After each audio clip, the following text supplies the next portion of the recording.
शन्नो मित्रः शं वरुणः शन्नो भवत्वर्यमा शन्न इन्द्रो बृहस्पतिः शन्नो विष्णुरुक्रमः नमो ब्रह्मणे नमस्ते वायो त्वमेव प्रत्यक्षं ब्रह्मासि त्वामेव प्रत्यक्षं ब्रह्म वदिष्यामि ऋतं वदिष्यामि सत्यं वदिष्यामि तन्मामवतु तद्वक्तारमवतु अवतु माम् अवतु वक्तारम् ॐ शान्ति शान्ति शान्तिः।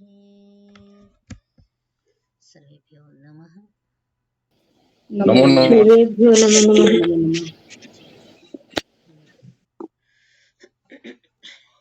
आज का उच्चारण कर ले। तो याज्ञवल्क्य और मैत्रेयी का कथानक हम कर रहे हैं। तो इसका एक चरण हम कर चुके, आगे का करना है। उच्चारण के साथ आरंभ करें।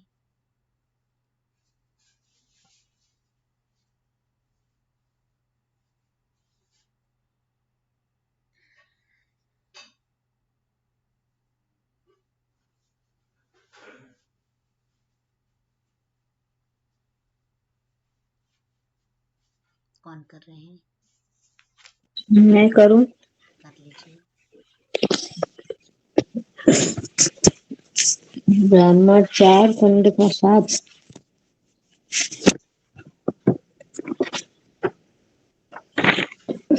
स यथा दुन्दुभिर्हन्यमानस्य न बाह्याच्छाब्दाच्छ तु यादग्रहणाय दुन्दुभिस्तु ग्रहणेन दुन्दुभ्याघातस्य वा शब्दो गृहीतः। स यथा शङ्खस्य धमायमानस्य न बाह्यच्छाब्दाच्छक्नु याद् ग्रहणाय शङ्खस्य तु ग्रहणेन शङ्खध्वमस्य वा शब्दो गृहीतः।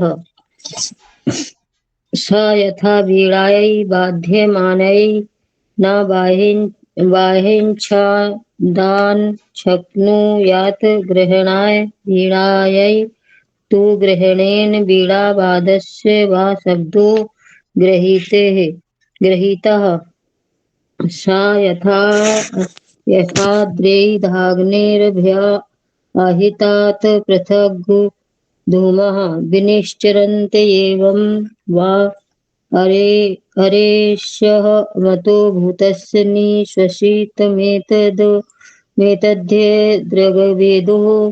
दृग्वेदो यजुर्वेदः सामवेदो अथर्वाङ्गिरस इतिहासः पुराणं विद्या उपनिषदः श्लोकाः सूत्राण्यनुव्याख्यानानि व्याख्यानान्यस्यैवेतानि सर्वाणि निबशितानि। आगे पढ़ो।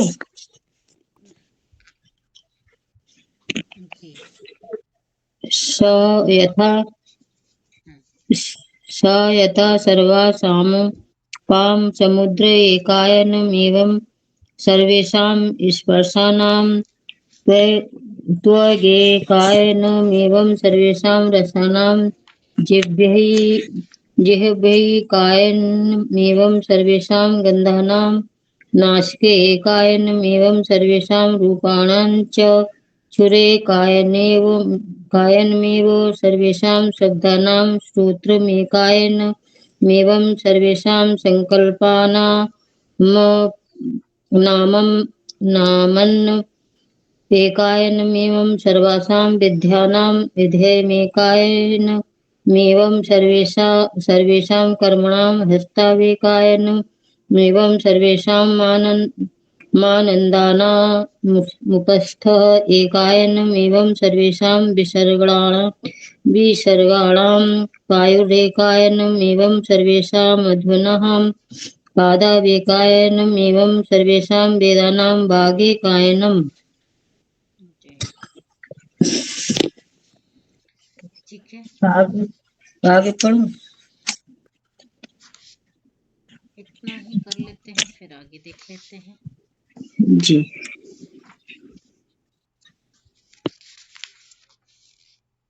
तो प्रकरण चल रहा था कि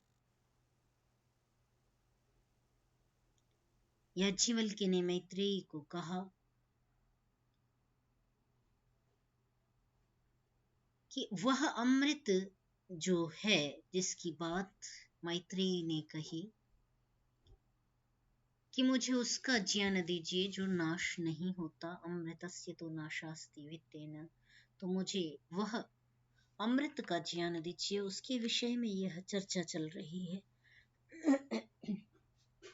जिसमें बताया कि सभी सांसारिक पदार्थ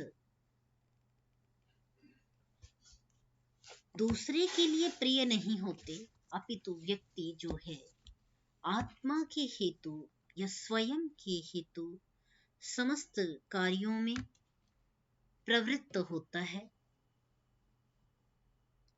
और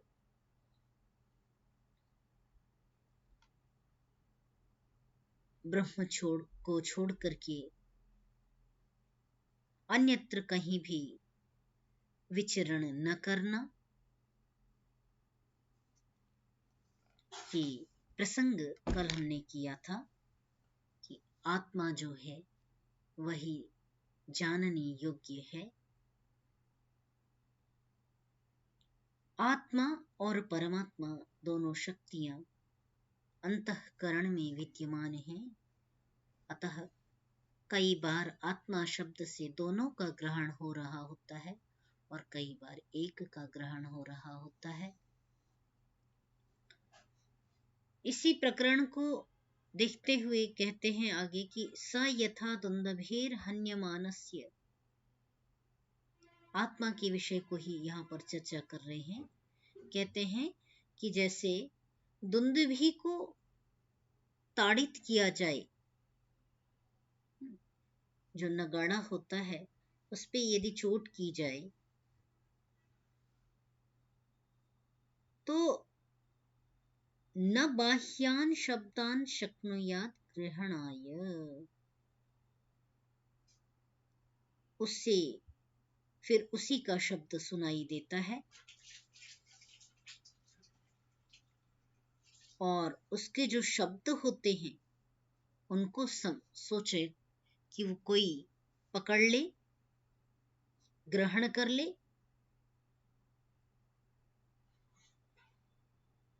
परंतु कहा कि उससे क्या है, बाहर के शब्दों को,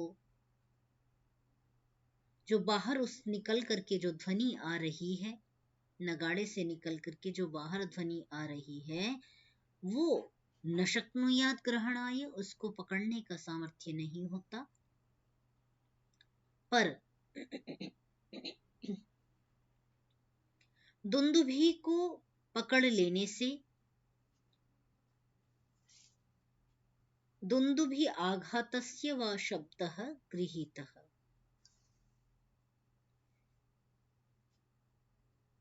दुंदुभी से निकलने वाला जो शब्द है, नगाड़े से निकलने वाला जो शब्द है, वो दुंदुभी के पकड़ने से ऐसा लगता है कि वो पकड़ में आ गया। बजाना है तो बजाए और उसको रोकना है तो रोक सकता है।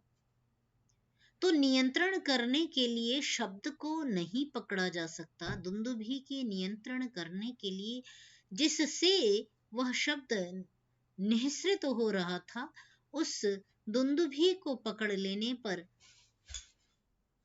यथानुकूलता, जैसी अनुकूलता है वैसा व्यवहार करता है।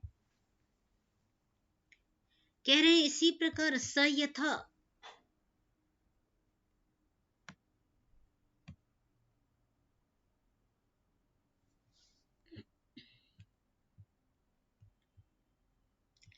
शंखस्य ध्मायमानस्य, कोई शंख को बजाए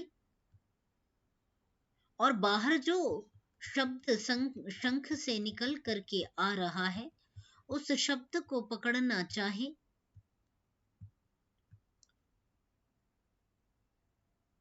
तो कहा कि वो शंख पकड़ में नहीं आता।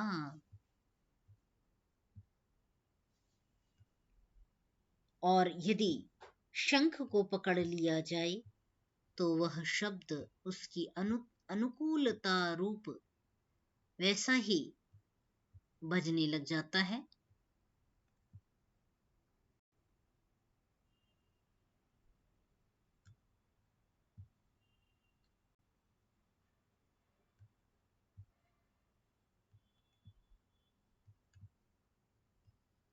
ठीक है, आगे कहा स यथा वीणा ये वाद्यमाना ये न बाह्यान शब्दान शक्नुयात्। वीणा से बाहर आती हुई ध्वनि भी पकड़ी नहीं जाती, अपितु वीणा की ग्रहण करने पर आवश्यकता अनुसार शब्द स्वीकार कर लिया जाता है, उस पर नियंत्रण कर लिया जाता है। कहा इसी प्रकार यथा आद्रेर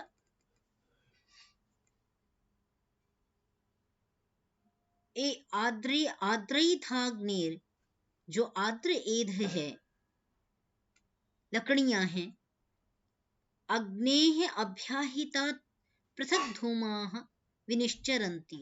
यदि गीली लकड़ियों में अग्नि का संयोग किया जाए तो उसमें अलग से धुआं उठता हुआ दिखता है। उसके कोने कोने से धुआं बहुत तेजी से कुछ गीले गीले तत्व के साथ उठता हुआ अलग ही दिखाई देता है। वो जो पानी है, जो उसकी मॉइस्चर होता है, वो अलग होकर के एक साथ दिखाई दे रहा होता है और उसमें बहुत तेजी से धुआं उठ रहा होता है। तो कहा एवं वही अरे अस्य महतः भूतस्य निःश्वसितम्। कहा इसके इसी प्रकार जैसे वीणा, शंख और दुंदुभी के माध्यम से अथवा एध के माध्यम से उदाहरण जो दिए, कहा जैसे उनमें अलग से बोध होता है या उसको धारण करने से उस शब्द को पकड़ा जाता है, वैसे ही कहा हे मैत्रेयी अस्य महतः भूतस्य निःश्वसितम्। इस महाभूत के, जो महाभूतों का भी स्वामी है। तो हमने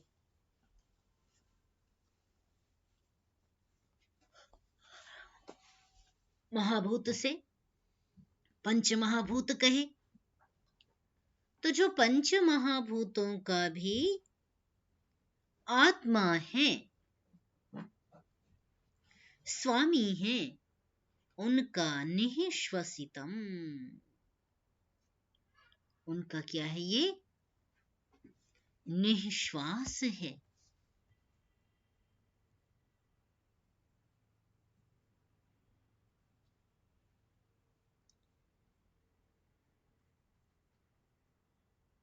कहते हैं और क्या है निश्वास, माने श्वास ली और श्वास को छोड़ दिया, तो जब श्वास को छोड़ा वो है निःश्वास, बाहर प्रकट कर देना।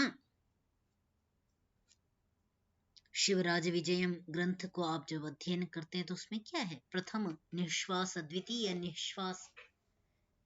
तो निश्वास क्या है, जो ज्ञान अंदर था उसको बाहर की ओर छोड़ दिया, निकाल दिया, तो वो हो गया निश्वास। तो यहाँ भी क्या कहा, जो महाभूतों का जो अधिपति था, आत्मा था, उसने सांस के समान बाहर उत्पन्न कर दिया। किसको, कहा एतत् यत्, जो कुछ भी ज्ञान बाहर दृश्यमान है, वो समस्त ज्ञान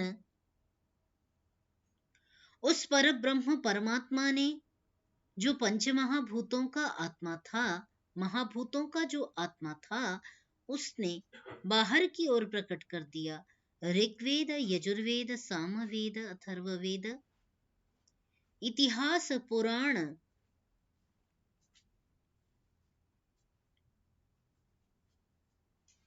दैवीय इतिहास और पुराण जो प्राचीनतम ज्ञान है, नाना विद्याएं, रहस्य विद्या, श्लोक, सूत्र,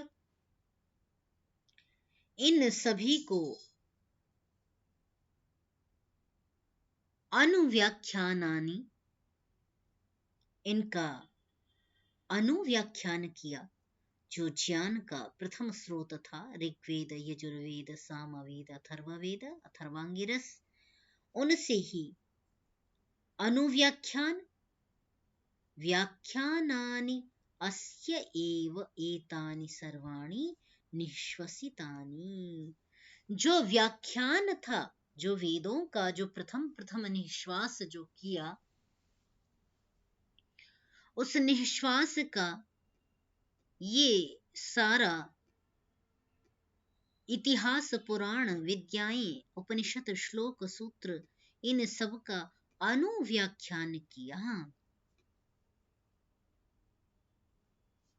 और कहा वस्तुतः जो व्याख्यान है अथवा अनुव्याख्यान है, सभी निश्वसित के समान हैं। परमात्मा की ये सभी निश्वसितानि, क्योंकि जो बात ऋषियों ने कही पुराण विद्या के माध्यम से, इतिहास के माध्यम से, उपनिषदों के माध्यम से,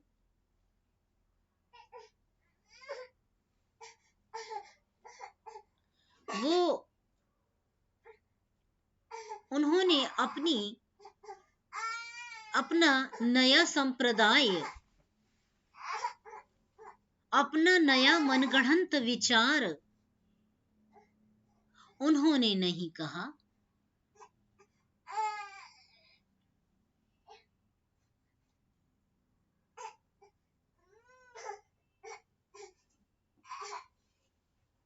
अपितु जो व्याख्यान था,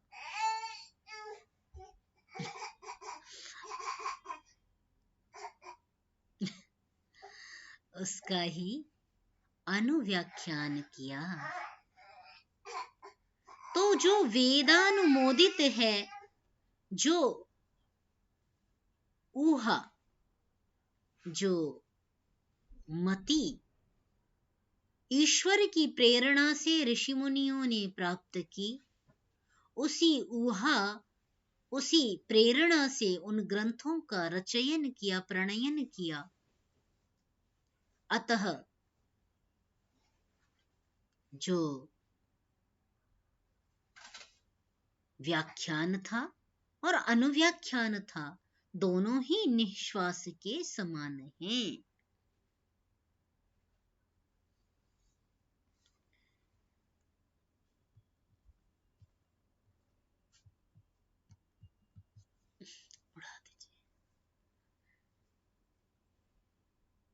स यथा सर्वासाम अपाम समुद्रे एकायनमेव, कहा वो सारा ज्ञान ऐसा है जो व्याख्यान था, उसका जो अनुव्याख्यान है, वो सब ज्ञान कैसा है, कहा जैसे भिन्न भिन्न पानी, भिन्न भिन्न नदियां, जो अलग अलग नदियां हैं, वो सभी, वो सारा जल एक समुद्र में एकायन हो जाता है। वो एक ही उसका आधार स्थान होता है, उसमें ही स्थिति पाता है। जैसे सारे स्पर्श त्वचा को ही प्राप्त होते हैं। अब त्वचा में चाहे नासिका की त्वचा को प्राप्त हो, चाहे हस्त की त्वचा को प्राप्त हो, चाहे मुख की त्वचा को प्राप्त हो, परंतु त्वचा चाहे वो मुख की हो, चाहे हाथ की हो, पैर की हो, सबका एकायन त्वचा में ही है। स्पर्श गुण जो है वो त्वचा को ही प्राप्त होता है, त्वचा को ही उसका आधार है।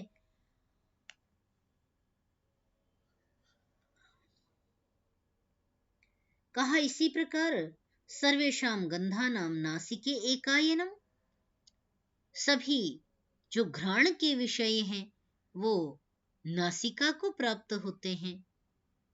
इसी प्रकार सारे रस जिह्वा को प्राप्त होते हैं।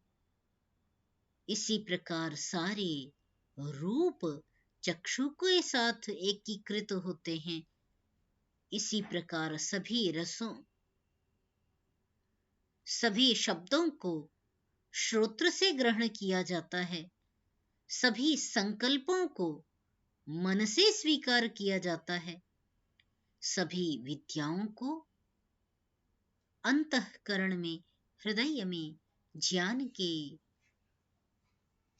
ज्ञान का रखने का जो आधार है हृदय प्रदेश, और इन्हीं शब्दों से बहुधा विद्वानों के बीच में ये मत भेद उत्पन्न होता है कि हृदय प्रदेश मस्तिष्क में है अथवा हृदय स्थान में है। तो कुछ इस तरह के शब्द हैं जिन पर वो चिंतन इस प्रकार रखते हैं। तो कुछ मस्तिष्क में भी हृदय प्रदेश की कल्पना करते हैं और कुछ तो पूर्ववत उसी समान हृदय प्रदेश में कल्पना करते हैं।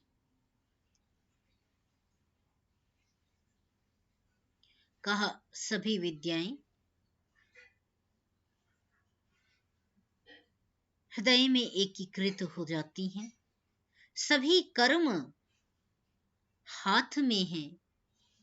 इसीलिए जितम में दक्षिणे हस्ते जयो में सव्य आहितः इत्यादि शब्द, इत्यादि वचन, इत्यादि सूक्तियां कही गई। वस्तुतः कर्म का सामर्थ्य, पौरुष का सामर्थ्य हाथों से होता है। अतः अंग प्रत्यंग के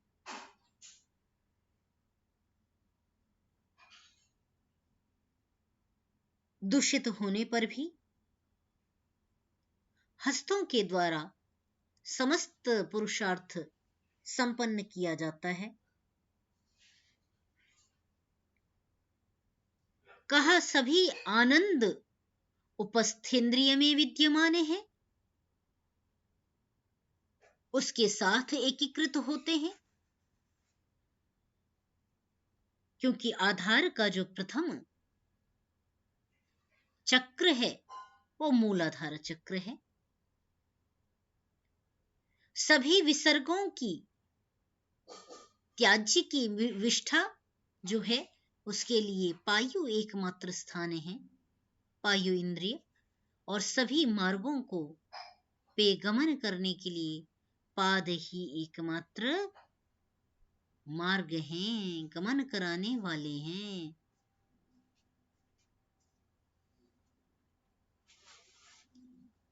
अंततः कहते हैं कि सभी जो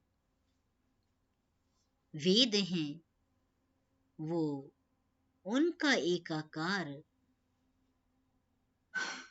वाणी के साथ होता है।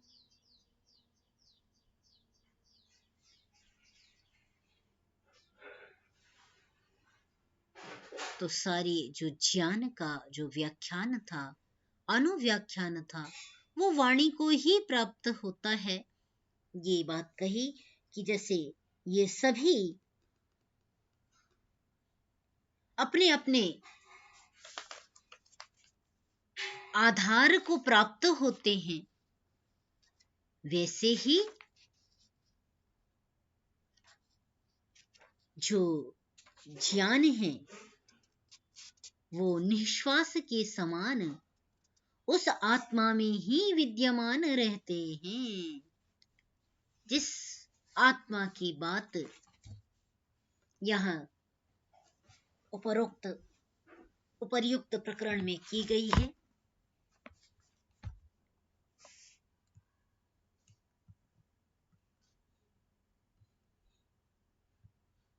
आगे कहते हैं स यथा सैंधव खिल्य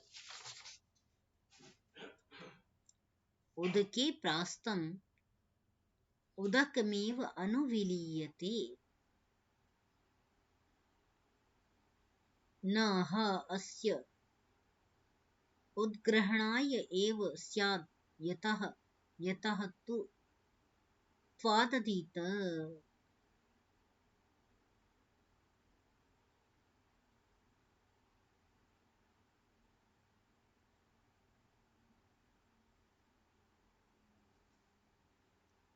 आगे देखते हैं,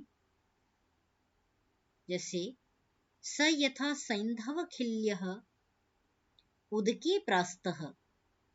उदक में, जैसे कहा उदाहरण, जल में डाला हुआ नमक का एक ढेली है ना, नमक जो खड़ा नमक होता है उसकी बात कर रहे हैं। कह रहे हैं कि जो ढेली है उसको यदि जल में डाल दिया जाए, उदकम एव अनुविलीयते, वो संपूर्ण उदक में विलयन कर जाता है।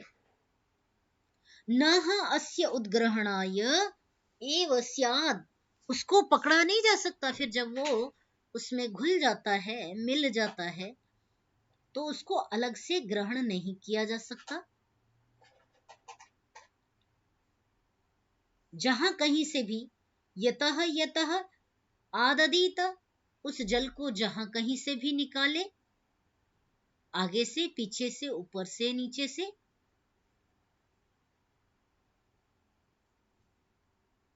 इस कथानक को हमने पहले देखा भी था। संभवतः इंद्र विरोचन के संदर्भ में इसको हमने देखा था।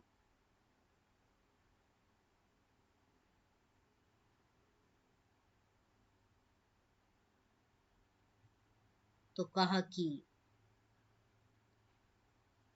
वो लवण जिस प्रकार उपलब्ध नहीं होता है, ऐसे ही अरे हे मैत्रेयी, इदम महद्भूतम अनंतम।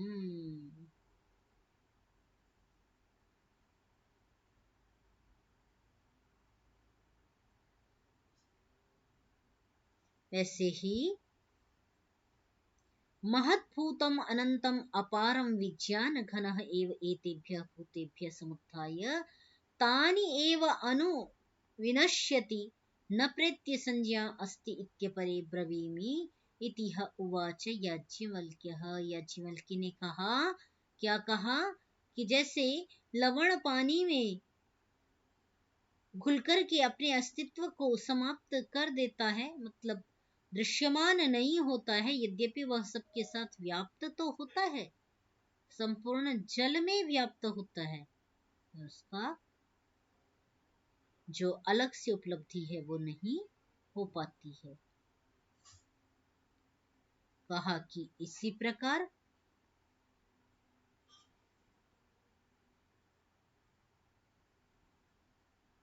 जो वेद इत्यादि जो ज्ञान है, व्याख्यान है, वो सभी ज्ञान महद्भूत अनंत पार विज्ञान घन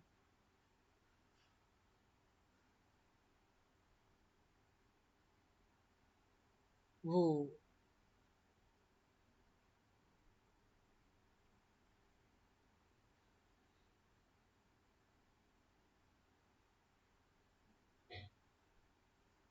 तो जितना भी विज्ञान है वो सब कुछ इस आत्मा में, पंच महाभूतों का जो आत्मा है, महद्भूत अनंत है, अपार है, वो सब कुछ भूतेभ्य समुत्थाय, भूतों से उठ करके, तानि एव अनुविनश्यति, उनमें ही पुनः विलीन हो जाता है, न प्रेत्य, न प्रकर्ष रूप से यहां से जाकर के संज्ञा अस्ति।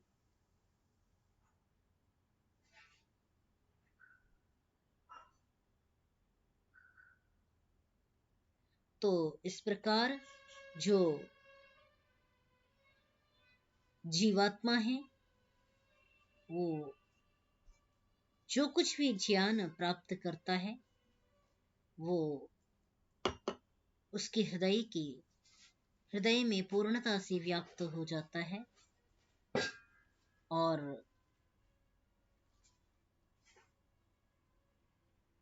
न प्रैत्य संज्ञा अस्ति, मतलब यहाँ से जाने के बाद वो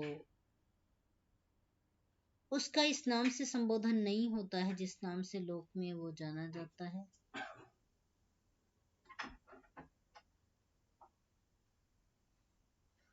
पर वो अपने साथ उस विद्या को लेकर के जाता है और परमात्मा के संदर्भ में लगाएं तो सृष्टि के आरंभ में वह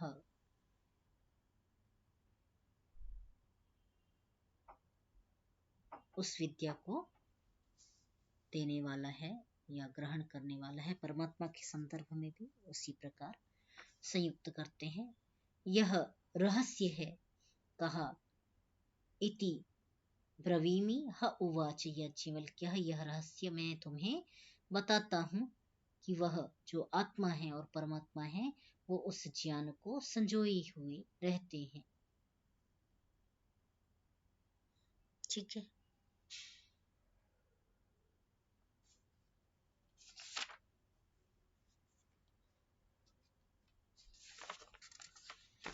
सह उवाच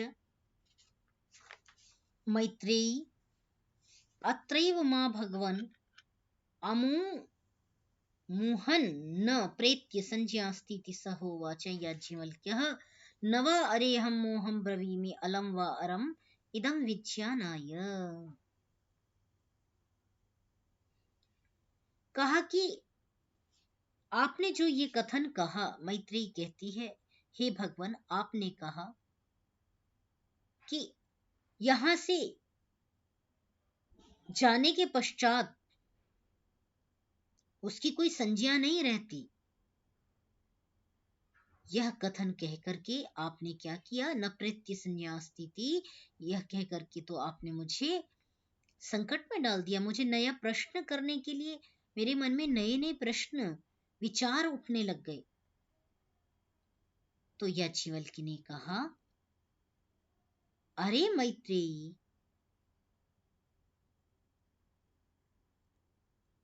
मोहम ब्रवीमि,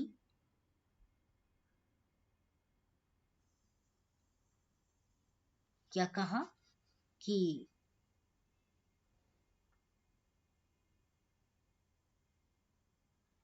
मैं मोह की बात नहीं कर रहा हूं। अहम न न वै अरे, हे मैत्रेयी मैं मोह को नहीं कह रहा हूं।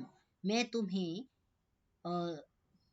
सोचने के लिए, मैं तुम्हें तर्क वितर्क करने के लिए, माने जो तुम संदेह में पड़ रही हो, मैं तुम्हें संदेह में नहीं डाल रहा हूं। अलम वही अरे इदम विज्ञानाय, बहुत ही क्या कहा, अलम हे मैत्रेयी, यह जो विज्ञान के लिए है, विशेष ज्ञान को जानने के लिए है, यह अलम है, पर्याप्त है। यत्र हि द्वैतम इव भवति तद इतरम इतरम जिघ्रति, जहां पर द्वैत होता है, दो का होना होता है, वो इतरम इतरम जिघ्रति, वो अलग अलग वस्तुओं को सूंघता है। जहां विकल्प होता है कि ये भी ग्रहण किया जा सकता है और ये भी प्राप्त किया जा सकता है, तो वो दोनों को जानने की इच्छा करता है। यदि उसके पास दो वस्तुएं होती हैं तो वो उसको भी देखना चाहता है, उसको भी देखना चाहता है।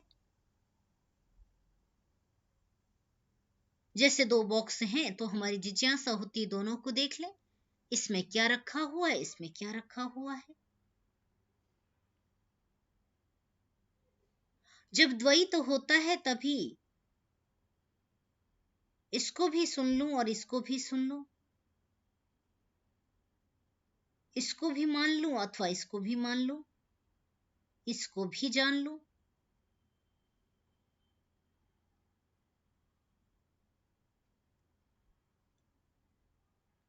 तो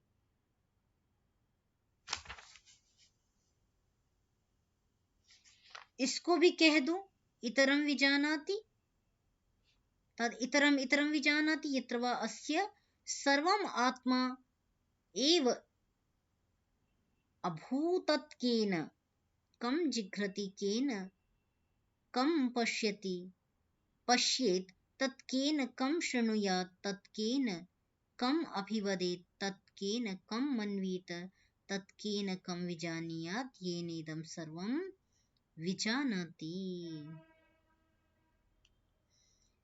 तं केन विजानीयात् विज्ञातारम् अरे केन विजानीयात् इति।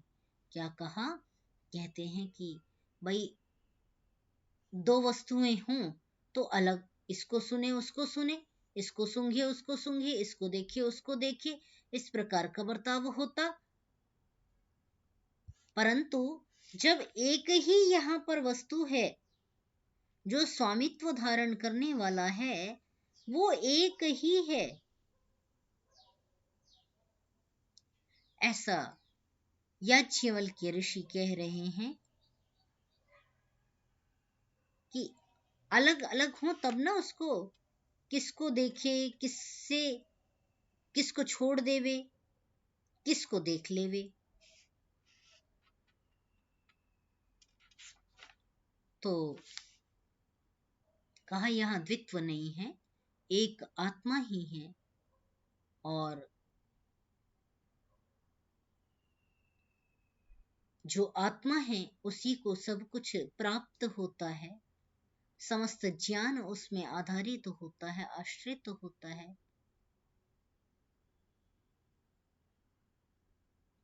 तो जो प्राणी है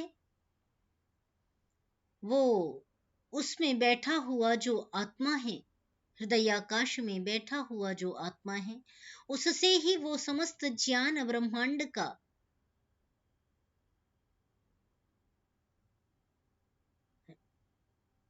वो समस्त ज्ञान उस आत्मा में ही बैठा हुआ है, उसके ही निश्वास के समान बाहर आता है और वह पुनः उसी में समा जाता है। तो इस प्रकार वो जो ज्ञान है वो नष्ट नहीं होता, अपितु उसमें व्याप्त हो जाता है, नमक की ढीली के समान, उसको उससे अलग नहीं किया जा सकता है। ठीक है, आज के लिए इतना ही करेंगे, आज ज्यादा नहीं देख पाई मैं, तो इतना ही करने का विचार है। आप कोई विचार अपना ऐड करना चाहें तो कर लीजिए।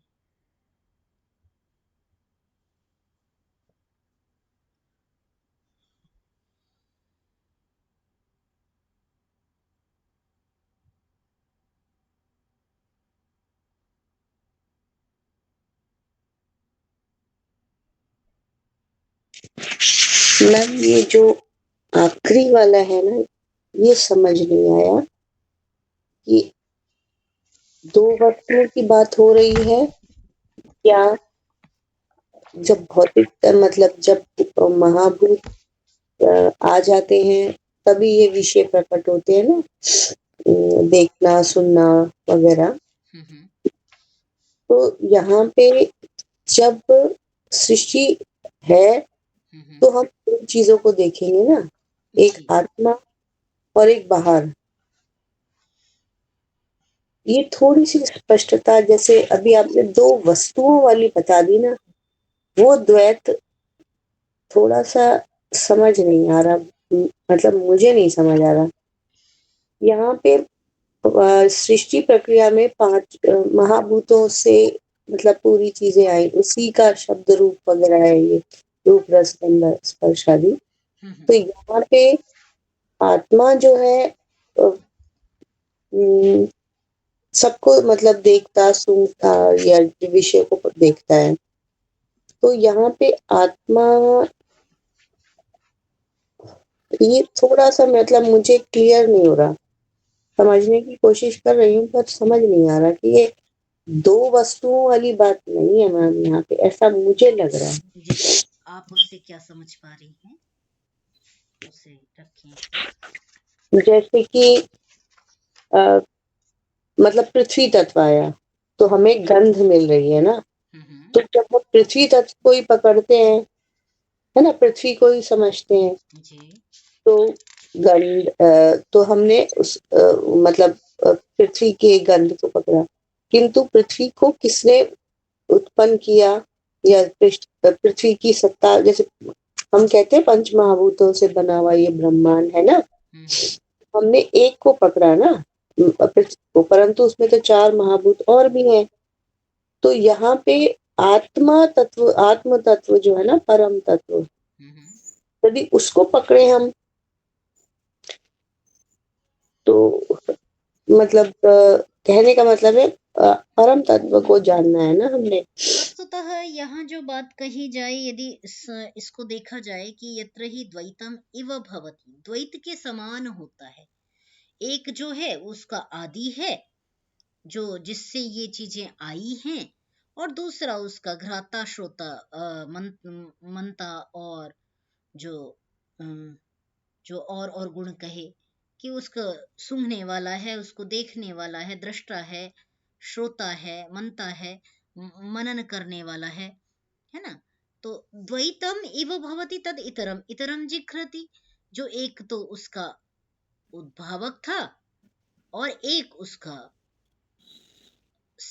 स्वीकार करने वाला था। तो एक जिससे आया, यदि द्वैत के समान माने तो उसमें दो सत्ताएं हो गई, एक उसका बनाने वाला, एक उसका उपभोग करने वाला। इस तरीके से द्वैत ठीक है।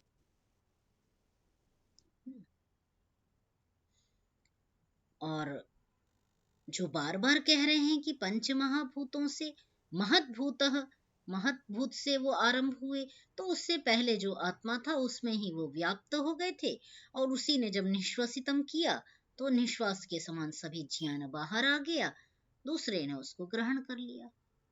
द्वैत की जब बात कहेंगे तो, है ना। जी मैम, इस तरह से बन रहा है। एक आत्म तत्व है और एक जो है ना ये पंच महाभूतों के रूप में है। ज्ञान हाँ, ज्ञान महाभूतों का आत्मा है। जो हाँ आत्मा और ज्ञान वो परमात्मा दोनों।